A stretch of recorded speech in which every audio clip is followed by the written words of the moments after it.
Hello, everybody. Hello. How are you? It's Jason. And Callie, Whitney. And we're here at the 3 Believe Wellness Program that come to you every week with useful, informative, yes, sometimes entertaining information and news, right?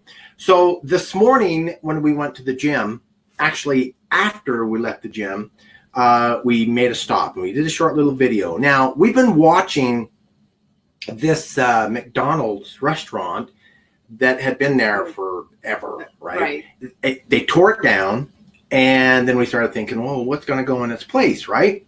Well, it was a renovation, basically. So I guess they tore it down, and then they tore. I mean, they tore up the foundation. They tore up everything. So we just assumed another place, a different type of a business was going in there, but it was a brand new McDonald's. Right. Talk about renovation. So we were kind of looking, and just because we like, change and watching stuff every day would go to the gym, would look over at the McDonald's. Not that we frequent that establishment often, but we were curious. Well, today, or actually it was yesterday, they put up their marquee. The famous McDonald's sign, the arches, and then underneath they used to have 65 billion served or something like that. Well, underneath that, instead of that, they had this little marquee, and on the top line it said, I can't remember. They had mobile orders, and then it had I didn't know I had mobile. I guess I wasn't paying attention because I was only looking at the second line in awe. Yeah, and then it said Uber Eats, EATS. Now, some of you know what Uber is. I've used Uber. I've used Lyft. Right. They're that, they're taxi cabs. But people use their own vehicles to scurry around. And you use your little phone app, and you go, hey, I'm in Delaware, and I want to go someplace, so I'm going to call Uber. And then whoever's in the nearest area, they come and pick you up, and you pay a fee, and it's always less than what you pay a cab for. Taxi. So and now they have Uber Eats, which I had no idea. Uber Eats. So what they do is they go online and order their McDonald's foods and then have an Uber car deliver it. Okay. Wow. I mean, that's like too convenient. That's just crazy. Right. So we saw that. We did a short little video on it. I hope that you see it.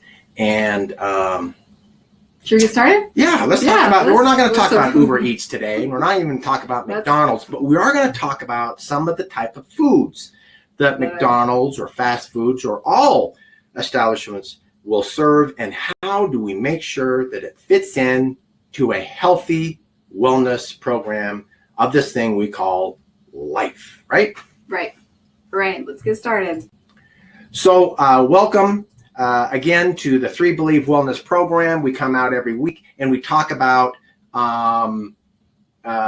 healthy things. Now, today we're going to be talking about a little bit of science.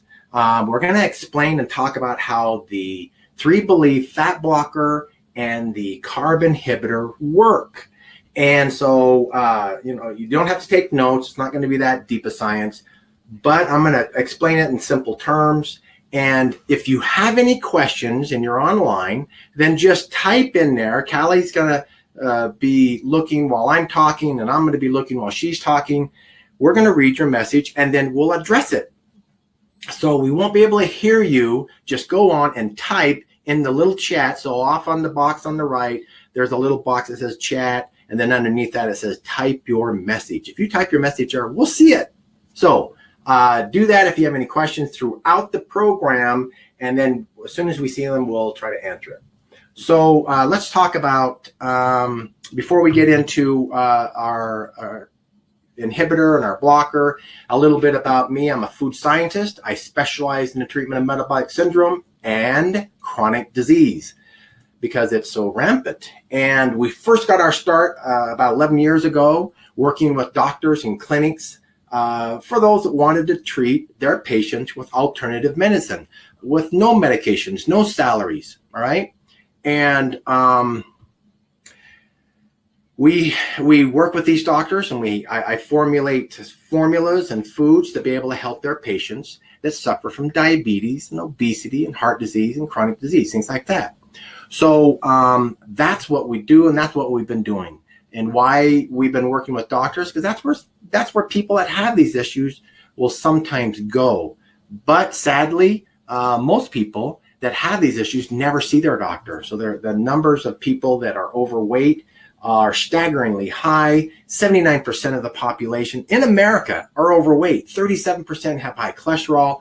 Almost half of people have high blood pressure. Now, these are just the people that are measured. These are just people that go to their doctor and have them tell them, hey, you're a diabetic, or you have a fatty liver disease, you have a chronic issue. Any of those is known as a chronic disease.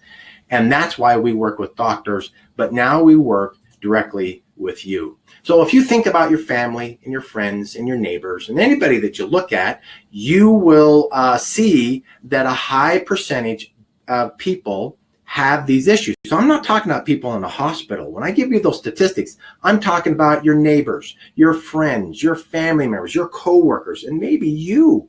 And so those percentages that are represented are not the sickly, are not the crazy people that are just on purpose trying to be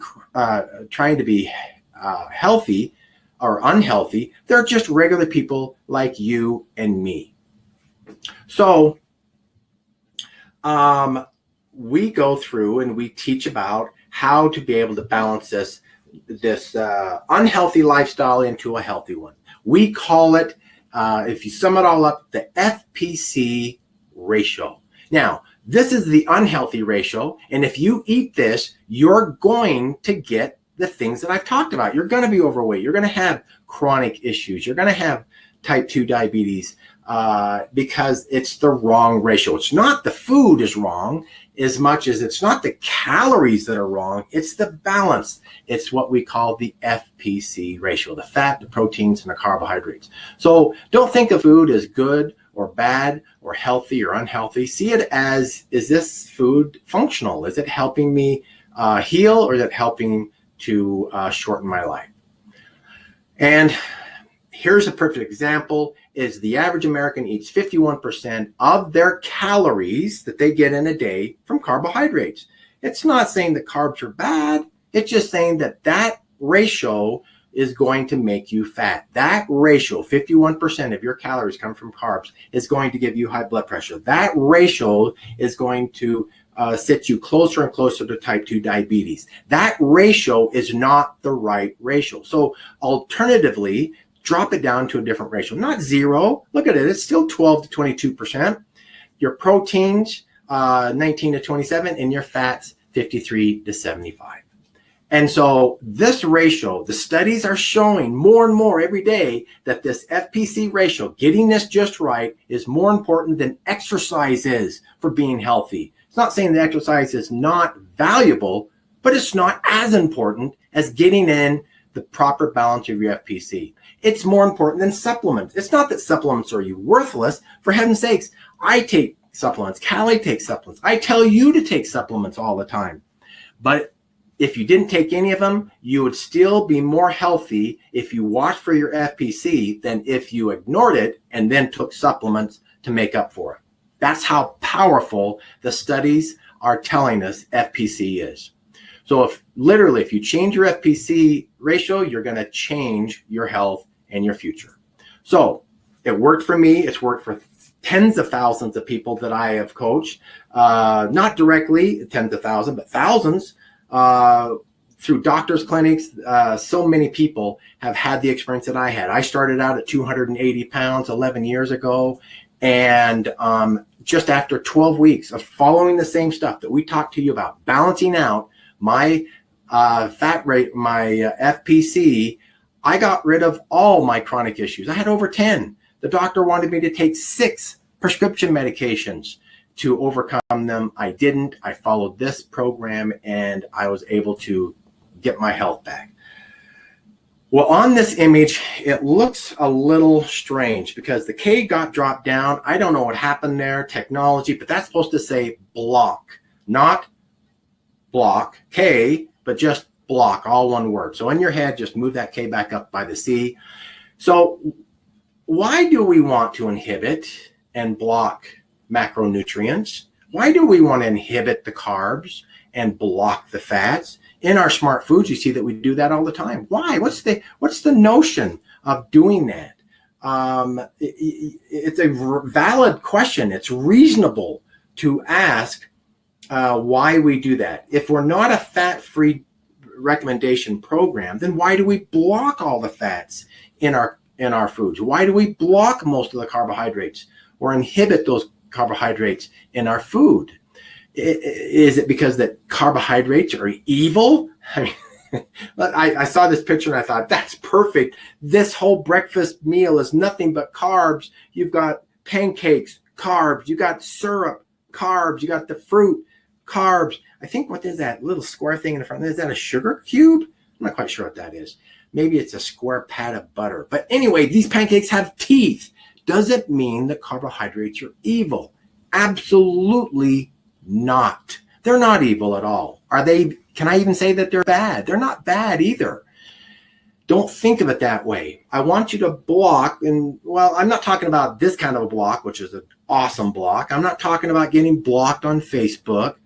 I'm talking about, in order for us to be successful in our health, sometimes there's a puzzle piece that's missing. Sometimes we have to change what we're doing to be able to give our body what it needs to give us what we want our body to give back to us. All right.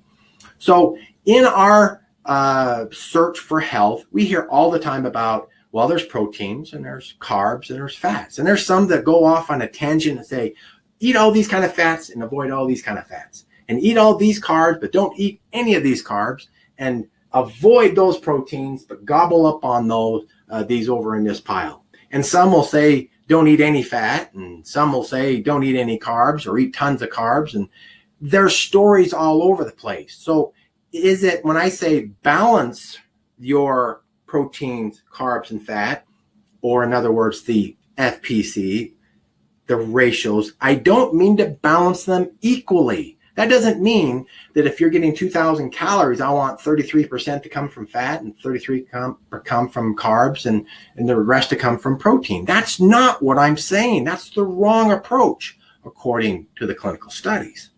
All right. So this chart here is what the average American is eating when you take all the carbohydrates and all the proteins and fats and you add up the calories that we get from each one of those food groups. Let's just say it's 2,000 calories. This is the ratio of where? So 34% of the calories that Americans are getting from their food are coming from fat, and 51% are coming from carbs. Now, why don't you want that? Why isn't that a good thing? And the reason why is the studies. And I'm not talking about one or two studies. I'm not talking about my opinion.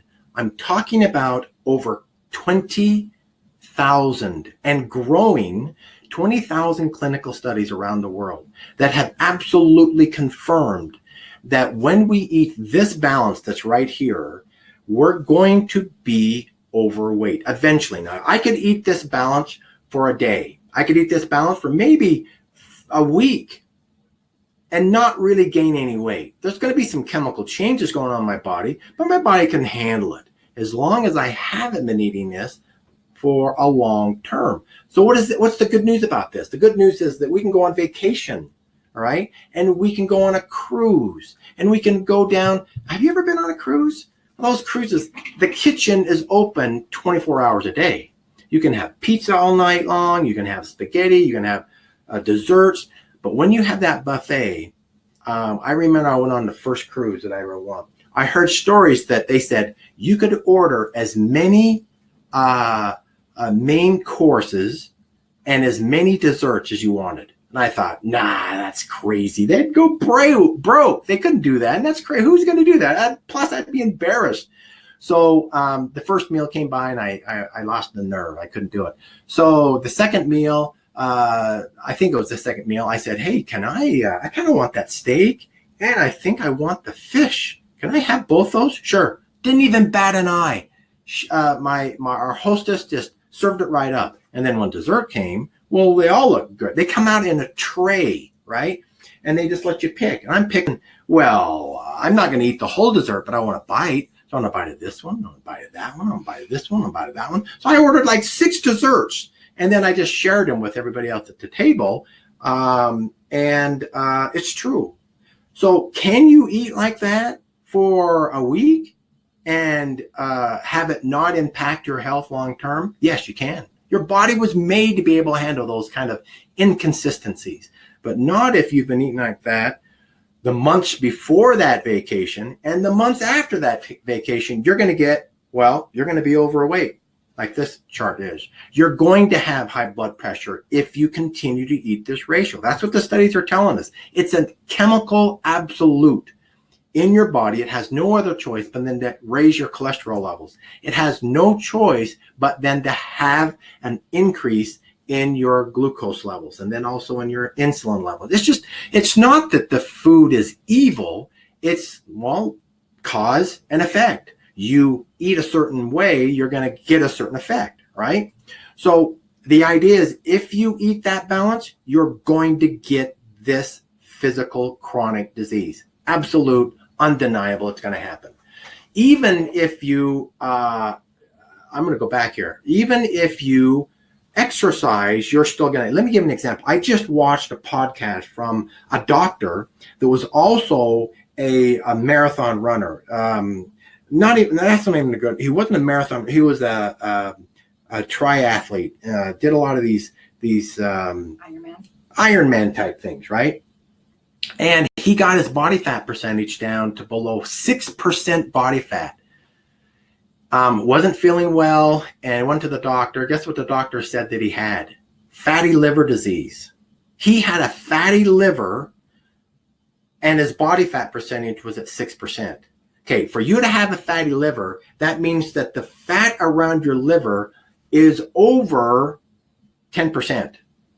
Okay, we should have right around 5% fat around our liver to protect it, bouncing around, right? But over that, we start getting into trouble. Here he is at 6%. What that means is that a skinny person can be fat on the inside.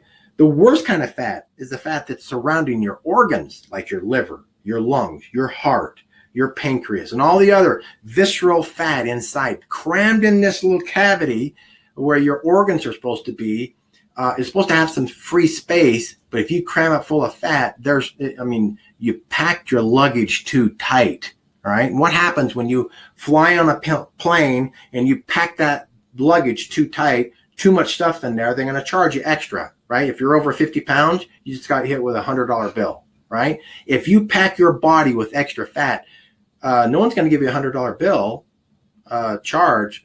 It'll just shorten your life. Well, you know what? Someone is going to give you a $100 bill because your medical bills are going to go up. Your medication's going to go up. Your visits to the doctor are going to go up. Your sick leave that you're having to call in for at work is going to increase, right?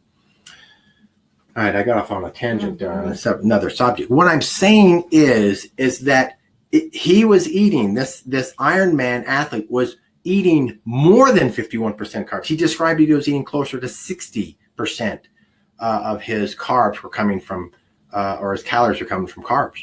That's what the traditional Ironman runner philosophy is, right? I gotta give me that quick, fast energy, and then I gotta hurry and get more energy after I've done my run, and it will spell disaster, right? So there's a little bit of a sidebar. So the idea is that just change the ratios from one to the other. I've described, it's simple math. Fat has 9 calories per gram. Protein and carbs have 4 calories per gram. You take your 2,000 calories and you just simply divide it up into those percentages that I've listed here. Then you've done much of the work right then and there. That's all our CMR program and our omega oils do for you, so you don't have to count math. But if you're talking about just eating regular food, you can get similar results by just balancing out your FPCs, right? So let me give you an idea. It's not about the calories that you're consuming. Forget about calorie in, calorie out. Here's an example. On the left side, you see the glycemic index. What that means, how high does that food, how much is it going to increase my glucose in my body, all right? Then the other side of the chart, underneath insulinic index, is what kind of insulin response is my body going to respond to when I do eat those carbohydrates. Now remember, I've told you, when you ever eat a carb, you're going to get an insulin response. That's just a natural physiological reality. But how much? So in the first one, you see that blue bar, white bread, high glycemic index, high insulin, right? You're going to get a double whammy. But look at some of these other surprising ones. Let's go to the purple one. That's the fourth bar. That's fermented milk products, all right? Low glycemic, low glucose. So when you look on the label, it's going to say, hey, I am low carb. Look at that. I'm doing good.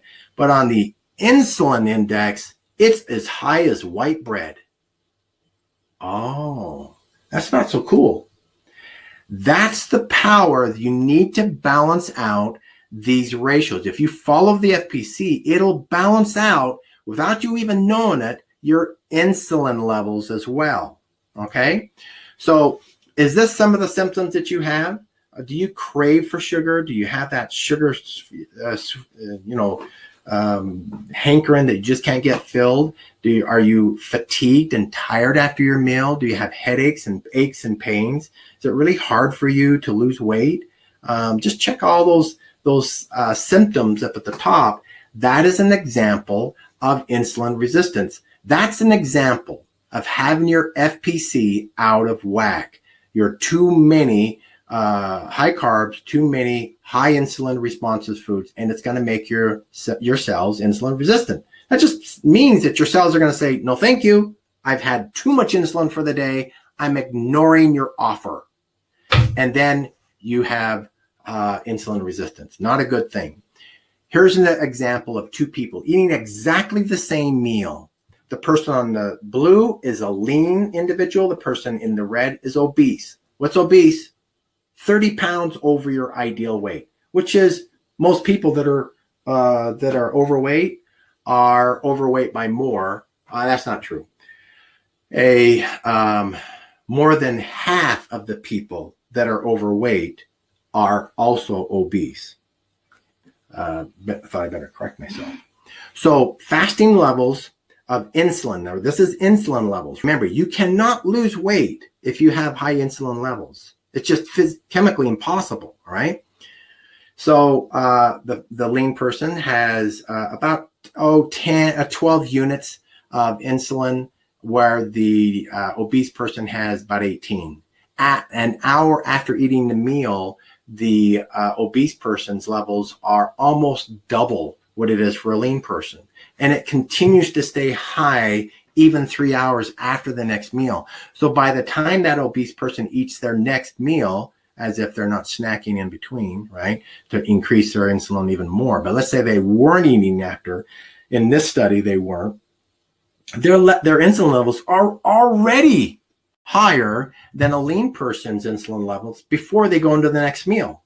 And so it's just adding insult to injury, right? This is the chemical response. So we talked about what's the concept? Why does 3 Believe advocate inhibiting the carbohydrates and blocking the fat?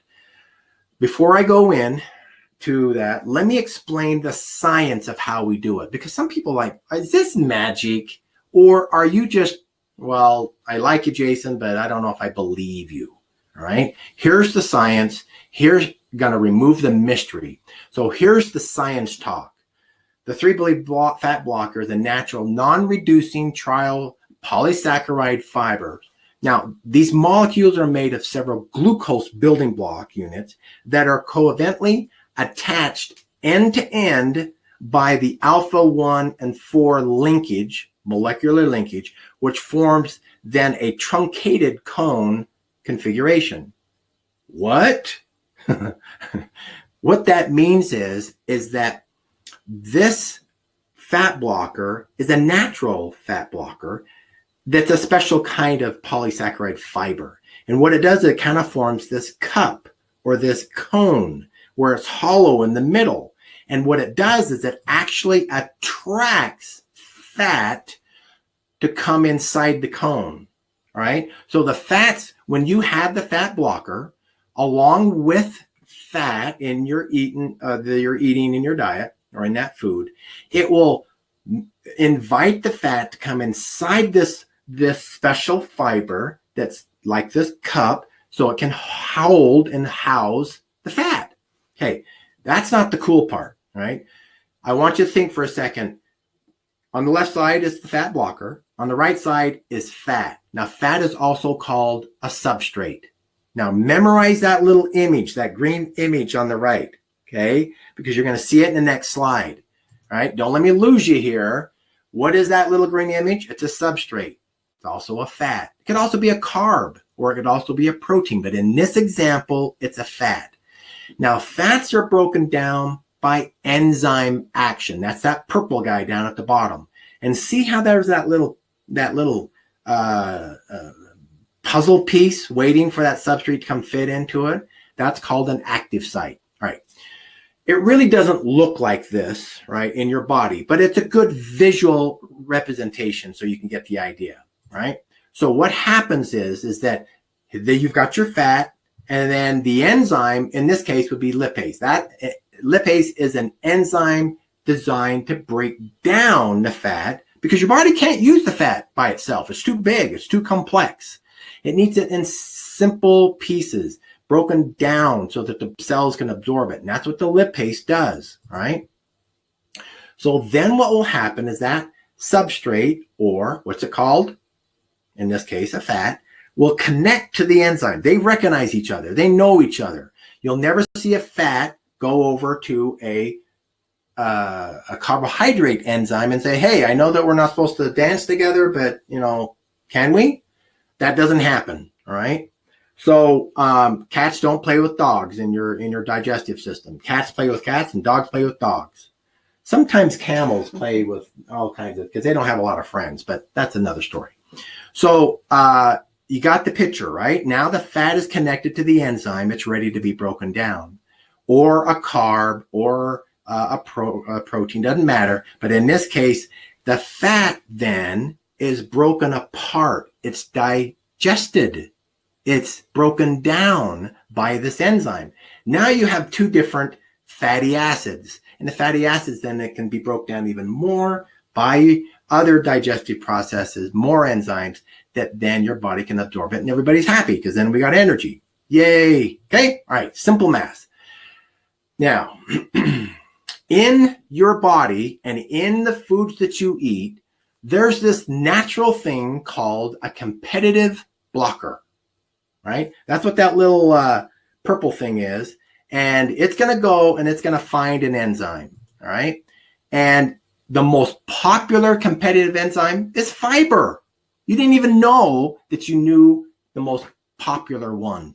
Fiber is a competitive enzyme inhibitor. It's a blocker, right? Slows down the digestive process.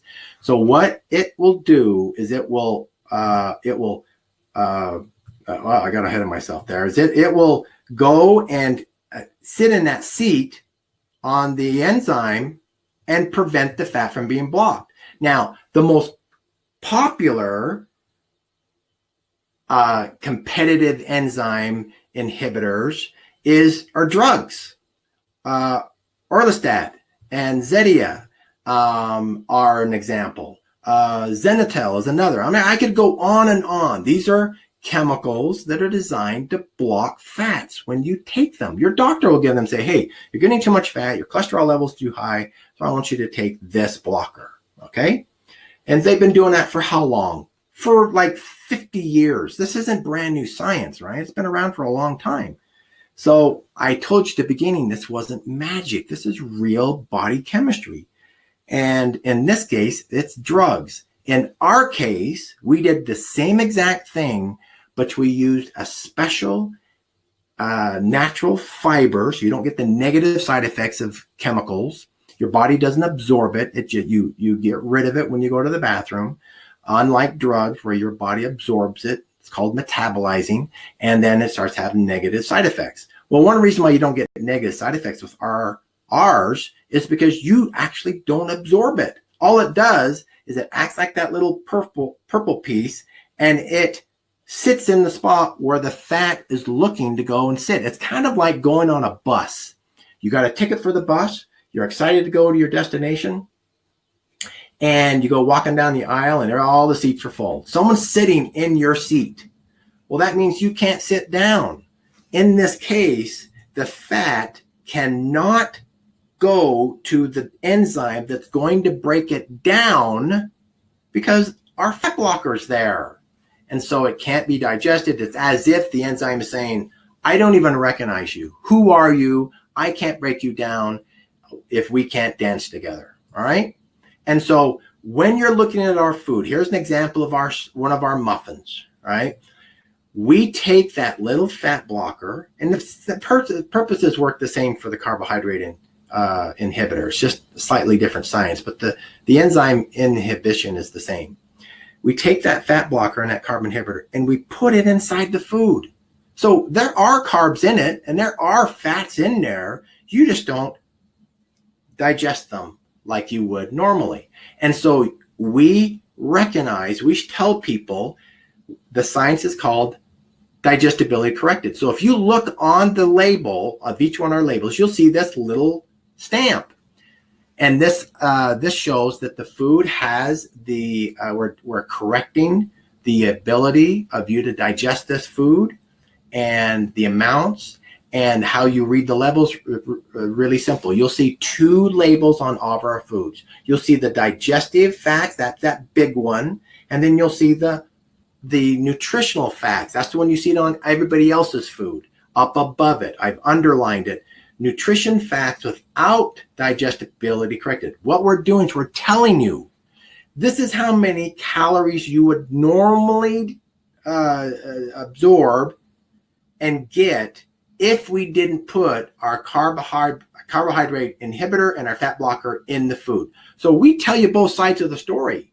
We tell you how many grams of fat there is and how many calories there are without it having our special fat blocker and carb inhibitor. And then down below, we just simply say, look, you're breaking down instead of 451 calories, you're breaking down 40 calories. Instead of you absorbing 73 grams of carbohydrates, you're only getting 4, including fiber, but you're only digesting 4. All right. Or you're getting 29 grams of fiber, but you're only absorbing 4. And that's how you read it. So the main message that I want you to look at is don't see food as good or bad. Don't see carbs as good or bad. A lot of people will try to tell you what's on the left, those are the good carbs. Eat those. Ones on the right are bad carbs. Don't eat those. That's really not the best way. See carbs and protein and fiber and fats as functional foods, functional carbs, functional fats. In other words, are they going to give you what you need? All right, I want to ask you a question. Which food here is a better health choice? Those are sugar cubes, okay? White cane sugar up in the top left-hand corner. Is that healthier than that yummy whole grain homemade wheat bread down in the bottom? Which one's healthier? Well, the answer is not what you'd expect. I'm going to say it depends on the functionality. What are you trying to get out of either one of these foods? If you were a type 1 diabetic and your blood glucose had dropped so far down to, say 40 or 30, I'm nervous. I don't want you to be that low. I don't want you to get into ketoacidosis, right? I don't want you to pass out. And so rather than tell you to go eat bread, you know what I'm going to tell you to do? I'm going to go tell you to eat 1 or 2 grams of sugar cubes. Why would I do that? Everybody talks about how dangerous and unhealthy sugar cubes are. I'm going to tell you that because I know exactly how much is in 1 cube of sugar. I don't know how many grams are in that slice of bread. And I don't know if she made it with honey or I don't know if they made it with corn syrup. I don't know if they made it with sugar in it. I have no idea. That means that I can't help that diabetic with how much insulin they need to take so that they don't go super high and then they go super low in a few hours. Then it goes, and they're constantly chasing. You see, here's an example. You use food as a tool to accomplish the task that you're suddenly in need of. And so in this case, I'd say sugar over whole wheat. In some cases, if I don't have cubes of sugar, I'm going to give them Diet Coke. Diet Coke, full sugar loaded Coke. Because again, I can measure how many ounces and how many grams they're getting for a functionality. Butter. When would I ever give you butter? Right? Which one is better? Don't ask, is it healthy or unhealthy? I want you to ask, is it better or is it best for what I'm trying to accomplish? If I'm looking for overall health, I'm going to eat the butter over the margarine every time, because margarine is a man-made fat, right? It has fats that are really hard for us to digest. But if I'm on a hike and I know I won't be able to eat for another 10 or 12 hours, and all I have sitting in front of me for the energy that I'm going to use is margarine, guess what I'm spreading on my bread? Absolutely. I'll deal with that for a few hours. My body can handle that for a few hours as long as I don't eat margarine every day.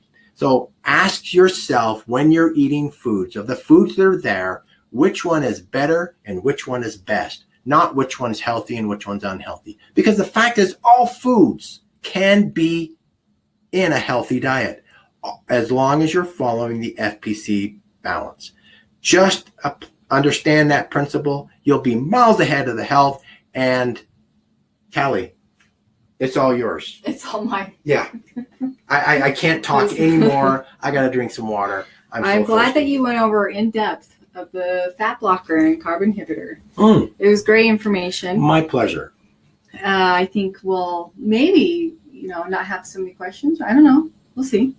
Well, sometimes good explanation just spurs on more questions. Right. All right. So some of you may not know or know, I'm Callie and I am Jason's other half. So we have two little girls, 9 and 11, busy mom, active husband, right? We just talked last week about our adventures in the whitewater rafting and mountain biking, which has been awesome. And Jason is finally recovered and back to the gym and full health, right?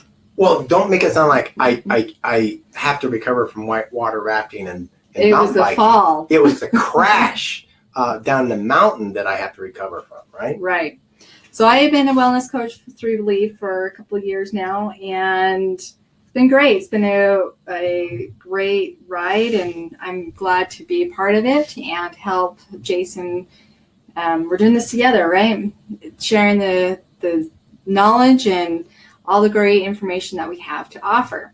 So we went over a little bit, Jason went over a little bit about some of he said good carbs versus bad carbs, right? And so I'm going to actually go into, we all know that good fats, and then there's bad fats. What our program actually really teaches is we block all the bad fats and incorporate the good fats. And I'm going to actually give you some other alternatives and things to avoid when looking at this perspective, and some recipes. So we all know that there's bad fats in potato chips, right? So there's 3 or more grams of trans fat. This is high in trans fat. So, much on an almond or trail mix instead, basically substitute. Yes, the trail mix has some types of sugars, so kind of watch that, but potato chips kind of avoid. You're going for a quick snack. Now, we all love popcorn. We all sometimes think, well, it's airy, it's light and fluffy and delicious to taste, but however, sometimes it declares of 0 trans fats. But the truth, right, the microwave kind says 0 trans fat. However, it's hydrogenated oil, which is not a good type of fat for your body. The popcorn, it might be light and flattering to the taste, but it can cause some issues with the fats. People love to get, the cracker aisle in the grocery store is large. There's so many different varieties, combinations, these little Cheez-It duos. I mean, you name it. There's plenty of them. So they contain high amounts of trans fats. Well, on top of carbs, you're getting the sugars and everything else that are not good. So read the label on the back. Our, quick and easy meals to go, the frozen dinners, pizzas, you name it, are all high amounts. Choose 3 Believe. We have an amazing pizza. It's delicious. We actually have burritos. We have pies. We have croissants. Those type of frozen items are great because we don't add any of the fats, and we block all the wrong type of fats, right? Fries. People love to eat fries with their hamburger every time they want to go get something for lunch or something. But that's another trans fat that is not healthy for your body and for your organs. Cookies. Some people think, well, it's probably loaded with sugar. I can manage, right? No, there's all other types of ingredients that are in cookies, especially the store-bought kind. So you want to avoid those as well. Vegetable shortening. And, Jason talked about the margarine versus butter, right? And to avoid that. But also your shortenings or your vegetable oils that you cook with. So avoid vegetable oil, canola oil. There's the oils that you want to get are more like the avocado, grapeseed, and things like that don't have that high of a trans fat. So when you're going to buy your oil, do extra virgin oil. There's lots of different versions of that type.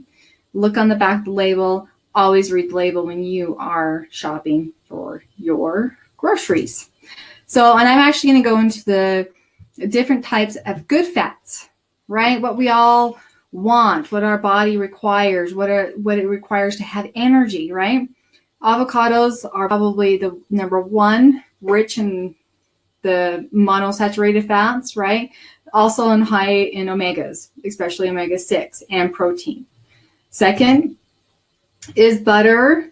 Now, the right kind of butter. You don't want to be going getting the margarine, but the butter that has like more of an organic. There's actually one at Costco that I get, has high in omega-6 and is all organic from organic cow's milk. So again, read the label. 2 is coconut oil. Now this can be good to cook with, as well as, an extra way to get some fat into your diet. If you don't want to have enough avocados, you can add some coconut oil. Sometimes you have to be careful what type of coconut oil. So you want to make sure that the fats are where they are, like the monosaturated, polysaturated, and all those other type of fats that are good for you, not the trans fats or saturated. Extra virgin oil, obviously another great source of cooking with your vegetables and your meats.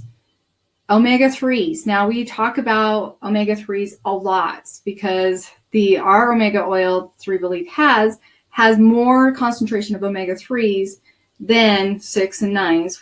And I always get the ratio wrong. What is it? So there's 2.5 times more omega-3 in our omega oil than there is omega-6 or omega-9. And then the omega-9 and omega-6 are exactly the same. They're 1-to-1 ratio. And that's important because take, for example, if you're being functional, you can eat avocados. That's great. It's a great, healthy vegetable fat. But if that's the only source of your fat, that's not going to fit well into your fat ratio, because you're getting too much omega-6, because that's primarily what avocados are. They're mostly omega-6 and very little omega-3. So you got to get your omega-3s in there so that your omega-6 don't get too high. Right. And omega-3s are found in fish sources. So like salmon. Or flaxseed. Flaxseed. And we talked about that a little bit last week. Nuts and seeds are great for omegas, just like what Jason said, chia seeds. Walnuts, almonds, I mean, you name it. If you're going to go for something quick and easy, nuts is a great option to have that type of fat into your diet and have the source of energy. Just make sure you're doing a real nut. A lot of what we think are nuts are really legumes, like cashews are not a nut. They're a legume. That's why they have high carbs. Peanuts is not a nut. It's a legume. It's a bean. That's why it has higher carbs. So go more towards the true nuts, walnuts, almonds, macadamians, things like that. The true nuts. Right. Eggs are a great source of actually, it has cholesterol and a good fat that helps lower your cholesterol levels and reduce your risk of metabolic syndrome. Eggs are a great source of protein as well as fat and a high amino acid profile. 8 is a grass-fed organic beef. Now, there's a lot of beef out there that has not been cold or raised well. I mean, they could have a lot of different types of fats in it. They fatten them up on grain. Right. And antibiotics and all sorts of stuff that you don't want to put into your body. So watch out for that. Get more of an organic beef. MTC oil. Now, this is, it says here it's a medium chain triglyceride. It is easily digested. We actually have we actually put MTC oil into our omega oil. So you can use MTC oil by itself. I actually have tried it in my coffee, just blended it up with this only black coffee with MCT oil. It tasted great. You can't taste it. It kind of has that little sweet little coconut. Now you want to kind of watch for what type of MCT oil that you buy, right? Right. So more and more of the brands out there are mixing them with other chemicals and sweeteners even just to make them taste yummy, and just go with MCT oil. All MCT oil is, by the way, or should I say most of it, is coconut. So if you take a coconut fat and that it's a solid at room temperature, and you take out the MCT portion of that solid coconut fat, it's liquid in room temperature. That's that clear, it looks like water. And that's pure MCT coconut fat.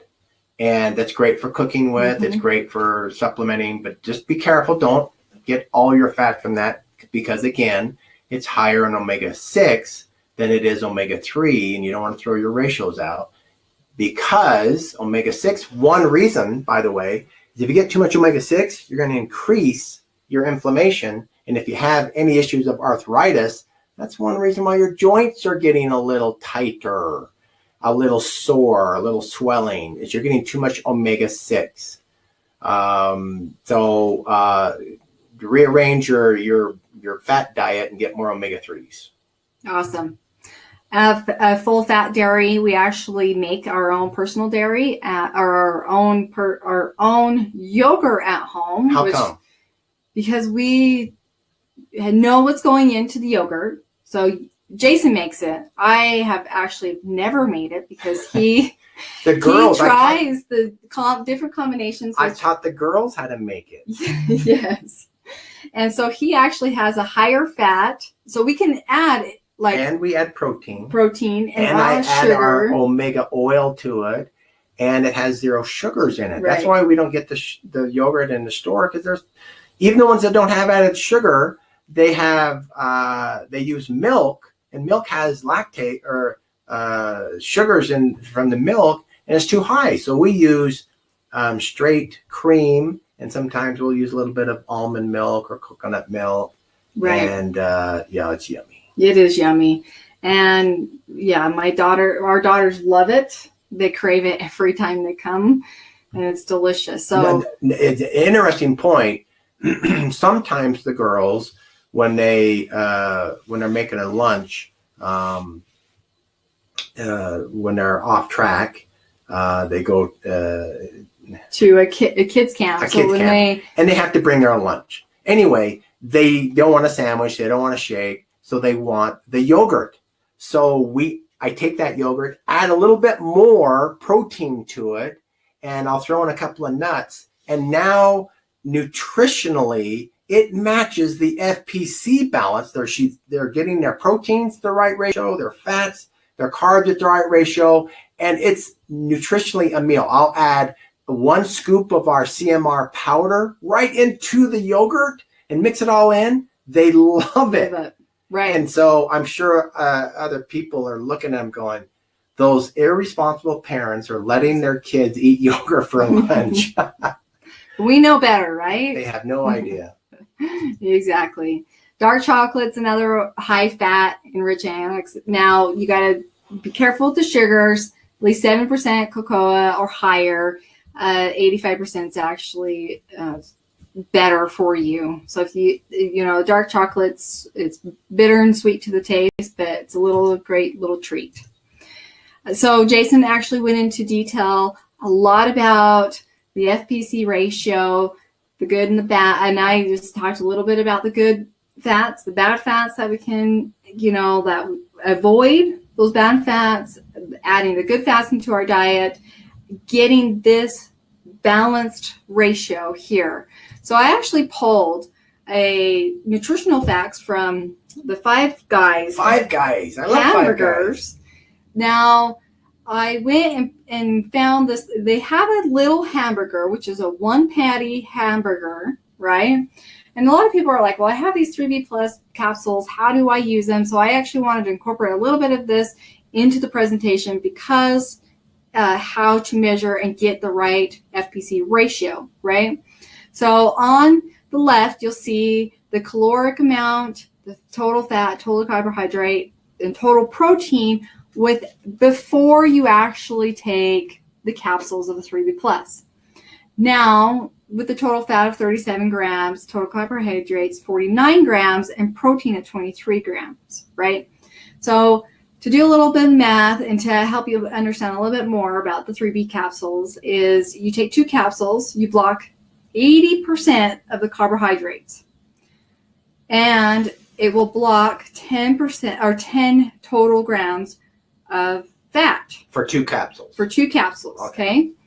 Now, the protein stays the same because we're not blocking protein. We don't want to block it. Yeah, we don't want to block the protein.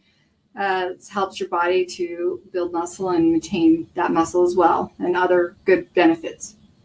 So the total fat, now if I deduct the 10 grams from the 37, you get 27, right? So 27 grams of total fat, which is a ratio of 65%. Wow, we're right in the zone where we're supposed to be. Right in the zone, right? So right in the zone here, right, pretty much smack in the middle, right? So we're good there. Total carbohydrates, when you block 80% of the 49 grams, right, you get 9.8 grams of carbohydrates, which is a ratio of 10.5. Now, it's a little bit lower, but I mean, that's okay. That's okay. You can take that lower.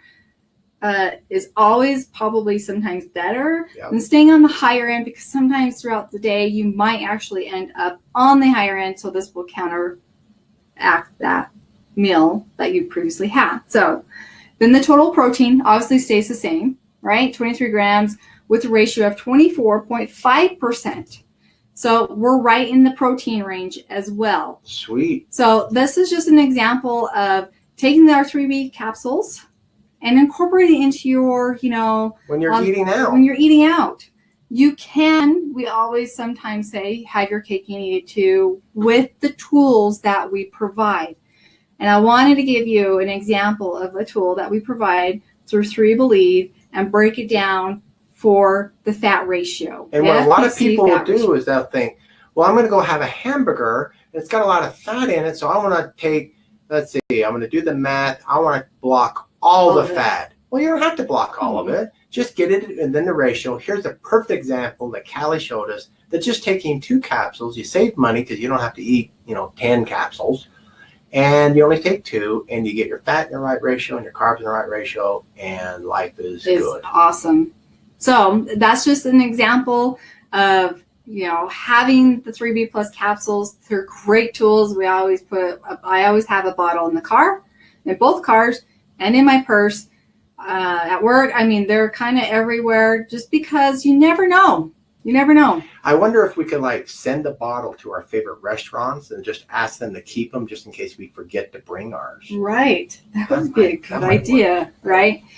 So obviously, if you add fries to this, you're going to have to, calculate it a little bit different. But this is an example of a great tool that we offer. Or make your own recipes. So I make a lot of different type of recipes, and adding in the 3 Believe Smart and Sweet and 3 Believe Flour, knowing that I am using unsweetened almond milk, which I'm taking out the sugars and carbs from the milk itself, getting the protein from the eggs, right?